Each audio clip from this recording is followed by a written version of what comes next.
guys, I'm Dji Spark and I'm your Seaman vlogger from Leyte. And for today's vlog guys, ituturo ko sa inyo kung paano mag-encash ng referral bonus or wallet sa Broiler or Superlivestock na account nyo po. So if you watch this video, all I can say is congratulations kasi naka-income kayo sa referral nyo at I'm sure in the future makukuha nyo na yung maturity nyo sa company po. Sa mga nagtatanong dyan kung member ba ako sa Superlivestock Company, ang sagot ko lang dyan, 100% I'm a member of this great company. So bakit ko nasabing great? Kasi po, ang company na ito ay hindi katulad ng organico at Ada Farm or ibang mga investment scheme na walang maipakitang farm or poultry. Kaya dito sa Superlivestock, lahat po transparent sila in terms of permit, SEC permit, DTI permit, at mismong farm ng company po ay pinapakita nila sa kanilang mga tinatawag na buyers of chicks. So wag na natin patagalin guys at ituturo ko na po sa inyo kung paano po mag-encash ng wallet nyo sa Broiler. So watch this tutorial video.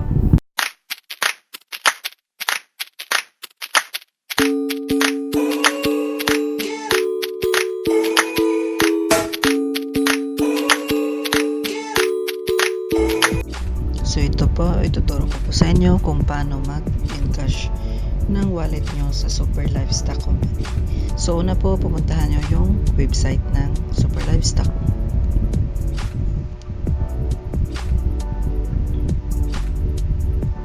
After nyan, mag-login ka. Pagkatapos mong mag-login, punta ka dito sa tab na ito, sa right tab. Tapos scroll down, makikita mo dito transaction.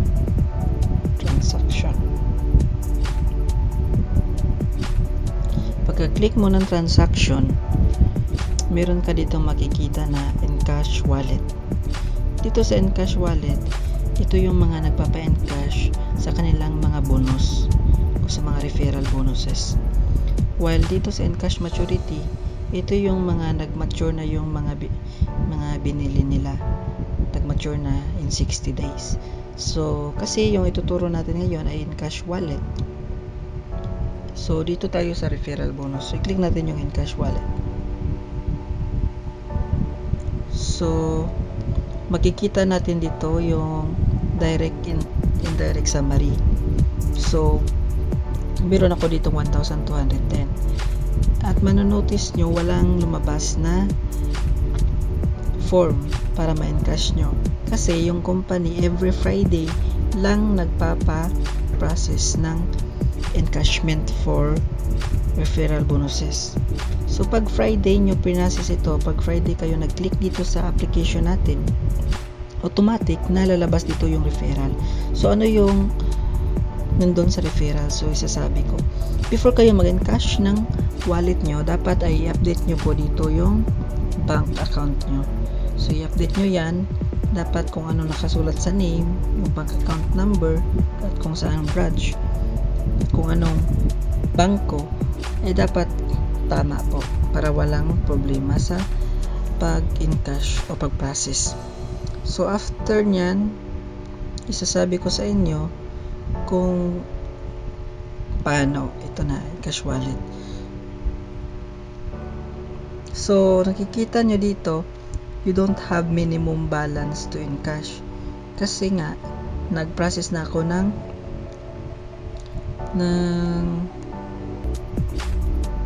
encashment. Nag-process na ako ng encashment wallet ko. So ito yung makikita natin yung sa withdraw form. So wala na siyang makikita kasi nga na-process ko na siya. And every Friday lang siya mag-a-appear dito. So dito tayo sa transaction at encashment history. So ito na po.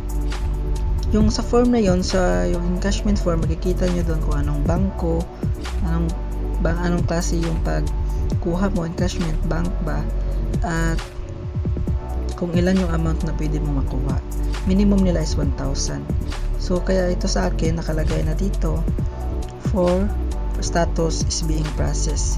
So, yung sa company natin, Superlivestocks, meron silang 2 weeks to process your encashment. Sa mga bago lang po, kaya ina-inform ko kayo, meron po silang 2 weeks na maglagay sila sa bank account nyo. Kaya wag madaliin na bakit hindi po pumasok sa bank account ko po sa inyo. Kasi nga 2 weeks yung hinihintay ng company bago nila ma-process. Pero some cases, dahil sa sobrang dami na natin, merong hindi iba pumapasok, kaya yun yung pina-follow up natin sa office para sa cash pick up po. At yun, para makuha directly yung pera. So far maganda pa yung company natin, wala pang case na hindi nakatanggap, at kung hindi man nalagay sa bangko ay nakaka-cash withdraw nila mismo sa opisina po. So yun lamang po, at I hope naliwanagan kayo sa sa video na ito, kasi yung dati kong video nung Friday, ako dito sa encashment. Saan ba yun? Wait, ako doon sa encashment, kaso walang na-delete ko ata, kasi nag-clear ako sa memory ko, wala na siya yung nung Friday, kasi nung Friday may lalabas talaga na wallet, or yung may form talaga dito. Tapos may form talaga dito na lalabas, at i-confirm mo yun. After nun, pwede nang ma-process, or maghintay ka na lang ng 2 weeks. So yun lamang po, at I hope nakatulong ako sa mga bago sa channel ko. Please don't forget to click the subscribe button and also hit the notification bell, and also click the like button of this video. Thank you and God bless po. So that's all guys. I hope you learned something on how to encash your referral bonus on your account in Superlivestocks.